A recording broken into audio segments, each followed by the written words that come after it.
Hey, good afternoon. It's Pete from FigLife.com, and today I'm looking at a variety called Bordissot Negra Rimada, or BNR.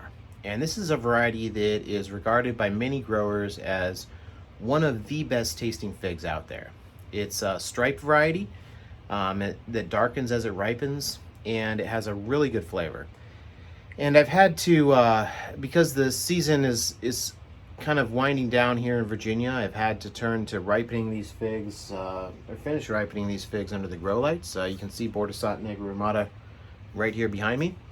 But I think this also opens up some opportunities to ripen some varieties under controlled environmental conditions that I wouldn't normally be able to create outdoors. So today I'm going to not only try Bordissot Negra Rimada for the first time, but I'm also going to talk about some of the ideas I have for ripening figs under grow lights as a normal way of doing business.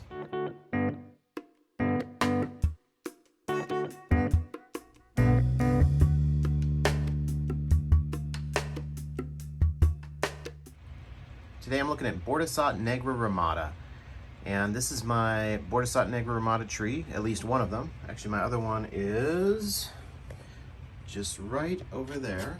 You can see those striped figs right over there. That's my other Bordissot Negra Rimada tree. And I have here my first fig that is ripening on this tree over here, and it's looking pretty soft. It's looking ripe to me. And I've got a bunch more here, and I'm really excited about using these grow lights to finish ripening these figs, because I can control the environmental conditions and create kind of whatever environment I want. And in this case, I've created an environment in the, well, let's see what the temperature is. It's low 80s and not super humid. Yeah, you know, a little drier than what you find outside. And also, probably most significantly, there are no bugs in here. You know, there's no SWD, there's no wasps, there's no whatever. So I can kind of control the conditions, and then the water, you know. It's not raining. Of course, I'm controlling the humidity to some extent, and I'm definitely controlling the amount of water that this tree gets. So by controlling the conditions much better in here than I am able to do outside, I'm able to hopefully get some really good tasting figs off this tree. And I hope that all of these, you know, all these figs here are going to be able to ripen, or at least most of them. And the tree is looking pretty good. I think it's in a pretty stable condition now. Initially, when you bring them in, a lot of times they'll start losing some leaves, but this one's kind of reached a steady state condition here, so I think I'm in pretty good shape with this tree. So I'm gonna go ahead and pick this fig. Boy, that looks really good. That's such a nice looking fig. And then I'll go take this outside and cut this open and try it, see what it tastes like. All right, so I'm back outside. I've got my Bordissot Negra Rimada fig here. It's looking really, really nice. I really doubt that I would have been able to get a fig that's this perfectly ripened or this well ripened growing it outside. I think this fig would have looked much different if I had tried to ripen this outside. And I guess I shouldn't speak too soon. I mean, I haven't cut it open yet. Maybe it's disgusting and spoiled on the inside. I don't know. Let me take a photo of this, actually.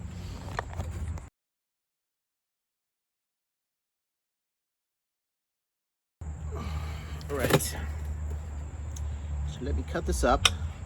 This is my first ever Bordissot Negra Rimada. Excited to try this. All right. Boy, the inside there is looking really good. Nice and juicy. Looks well ripened.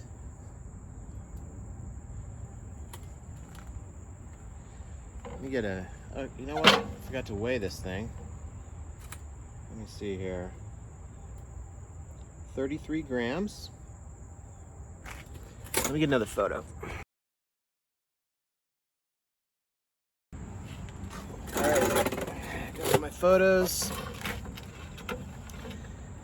There's only one thing left to do. Hopefully this tastes good. You know, the grow light thing, it worked out for me good last year, but it's still a little bit experimental. And so I'm still not 100% confident I'm gonna get just really good tasting figs here, but find out here soon enough. So this is Bordissot Negra Rimada.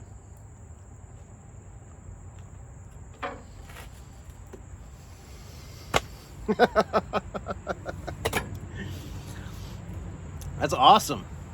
That is really good. Success. Man, those grow lights are gonna work out great. That's so good. Just super sweet. Berry flavor, kind of a chewy skin. Really, really good. Wow. This is really good. And I sincerely doubt that if I had left that Bordissot Negra Rimada tree out here in the Virginia weather, that I would be eating a fig like this.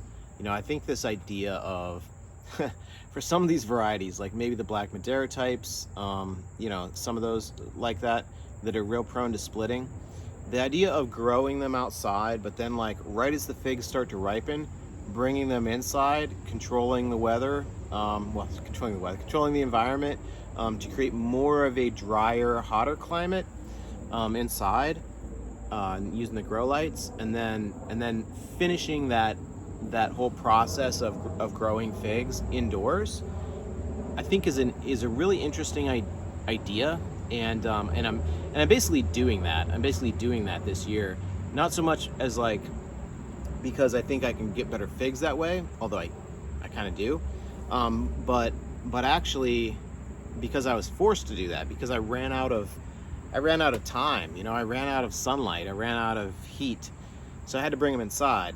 But then the bringing them inside has allowed me to get just some really nice figs. So it's just an interesting idea, this idea that maybe that's a way to grow figs here. Maybe for some varieties you do that on purpose. Maybe you grow them the whole year outside, but then right as they start to ripen, you bring them inside in these drier conditions. There's no SWD, there's no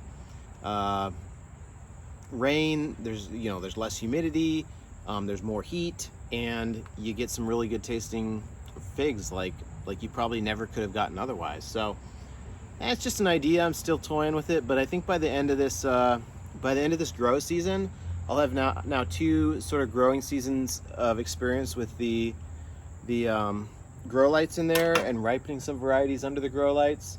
And I know last year I was real happy with what I got off the grow lights, and then this year, you know, if I can get a plate full of these, I mean, that's that's pretty good.